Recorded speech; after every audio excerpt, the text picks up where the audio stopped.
బసవతారకం దవాఖానా ఎంతో మంది పేదలకు వైద్యం అందిస్తుందన్నాడు ఏపీ సీఎం చంద్రబాబు. ఈ దవాఖానా పెట్టేటప్పుడు చాలా మంది సాయం చేసిండ్రని చెప్పిండు. పేదలకు వైద్య సేవలు అందిస్తూ బాలకృష్ణ రియల్ లైఫ్ లోనే కాకుండా రియల్ లైఫ్ లో కూడా హీరో అనిపించుకుండని చెప్పిండు. రోగుల కోసం వచ్చేటోళ్లకు దవాఖానాలో కట్టిన రూమ్లను చంద్రబాబు ఓపెన్ చేసిండు. వైద్య సేవలు విస్తరించడంతో పాటు మరికొద్ది రోజుల్లో రోబోటిక్ సర్జరీ మిషన్స్ తో సేవలు అందిస్తామన్నాడు దవాఖానా చైర్మన్ బాలకృష్ణ.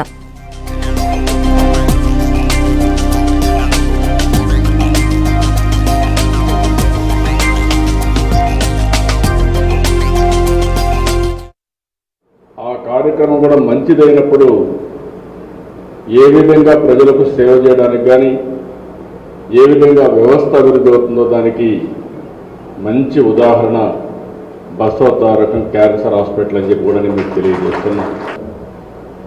ఈరోజు హాస్పిటల్స్ లేవు, చాలా సమస్యలు ఉన్నాయి, మనం ఏదైనా చేయలేమా? ఈరోజు బసవతారకం గారు చనిపోయారు, కానీ మిగిలిన వాళ్ళకి కనీసం న్యాయం చేయడం కోసం ఆవిడ ఎప్పుడనేవాడు బాధపడేవాడు. మనం ఏదైనా చేయాలని చెప్పి జ్ఞాపకార్థం కోసం ఆ రోజు ఎన్టీ రామారావు గారు ముందుకొచ్చి ఒక ఆలోచన చేశారు. భూమి కూడా ఇచ్చాం. కొన్ని కారణాల వల్ల మేము అనుకున్నట్టు జరగలేకపోయే కొద్దికి మళ్ళీ నేను ముఖ్యమంత్రి అయిన తర్వాత దీన్ని, ఎందుకంటే మేము అధికారం నుంచి పోవడం ఇవన్నీ వచ్చాయి, ఆ తర్వాత దీన్ని అన్ని విధాల అభివృద్ధి చేయాలనే ఉద్దేశంతో ముందుకు పోయాం. నేను ముఖ్యమంత్రిగా ఉన్నప్పుడైతే ఎంపీ ఫండ్స్ ఇప్పించడం, దాతలకు ఫోన్లు చేసి చెప్పడం, ఒక మాటలో చెప్పాలంటే చాలా పెద్దలు చాలామంది కృషి చేశారు, ఒకరిద్దరు కాదు. ఆంధ్ర రాష్ట్ర ముఖ్యమంత్రి వర్యులు టైం తీసుకుని ఇక్కడికి వచ్చి ఈ యొక్క భవనాన్ని ప్రారంభించినందుకు మా Basavatarakam Indo American cancer hospital and research institute తరఫున మీకు నా కృతజ్ఞతలు తెలియజేసుకుంటున్నాను. ఆనాడు మరి అమ్మగారు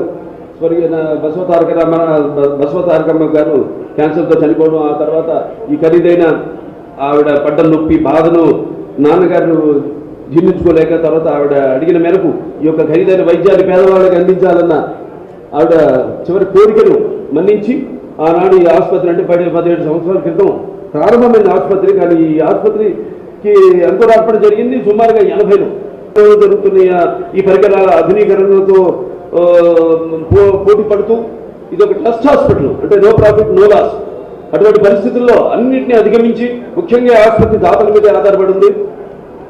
అలాంటి తరుణంలో సుమారు 400 మందికి ఇప్పుడు ఉంది మనకి ఆల్రెడీ డాక్టర్ లోపల, అక్కడ 250 మందికి సరిపడా డాక్టర్ ఉంది. ఇదేమో 400 మందికి with every patient with 1 attender కూడా వచ్చిన ఒక అటెండర్తో సహా 400 మందికి ఇక్కడ ఉండడానికి వసతి కల్పించడం జరుగుతుంది.